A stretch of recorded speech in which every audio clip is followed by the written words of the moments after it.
Hello beautiful people, welcome back to my channel. I hope you're doing really well. And so I want to talk about never underestimating the role of women in a team, never underestimating the role of a woman in a team.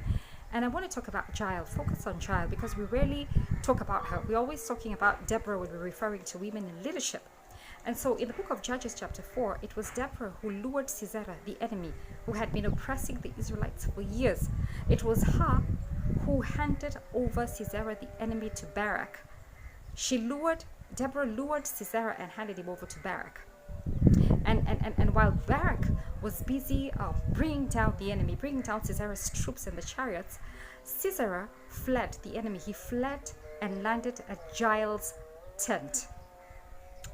And you know what? Jael received him with so much warmth. She received him with warmth. She warmly welcomed him, put a covering on him, and then gave him milk. He asked for water, but she gave him curdled milk.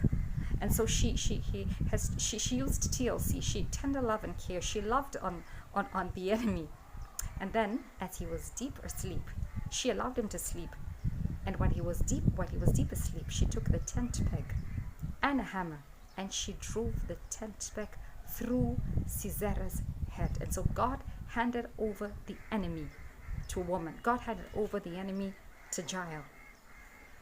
And I think if it was a man would have attacked him head on, just at the entrance of the tent, because men are combative. I think men are combative in nature. They have this combative impulse. But now for her, she used a different strategy. Jesus, I remember I'm thinking about how Jesus said, be gentle. He was telling his disciples to be wise as serpents and gentle as a dove. And I think that's the strategy Jael used. She warmly welcomed him. She was warm with him and eventually killed him. And so when I hear people attacking women, talking about how women should keep quiet and using scripture, out of context, using what Paul said in the Bible concerning women keeping quiet out of context, I mean, I'm shocked, because women bring to the table something that is different from what men bring to the table. And so women are equally important. And I think that's why in the book of Genesis, God says, it is not good for man to be alone. And he gave Adam a suitable helper. He gave Adam Eve. And I know a lot of people will be like, oh, but Eve is the one who messed up. She messed it, she messed it up for us. Please, we would have all messed up. If we were the ones planted in the Garden of Eden, we would have messed up. We would have eaten the forbidden fruit because we love forbidden things. We would have fallen short of the glory of God. And I think the reason why we judge Eve is because we don't see ourselves correctly. We don't see ourselves correctly like Isaiah did in Isaiah chapter 6. Isaiah saw himself correctly. He said, when he saw the glory of God, he said, woe unto me, for I'm a man of unclean lips, and I live among men of unclean lips, and yet I've seen the glory of God.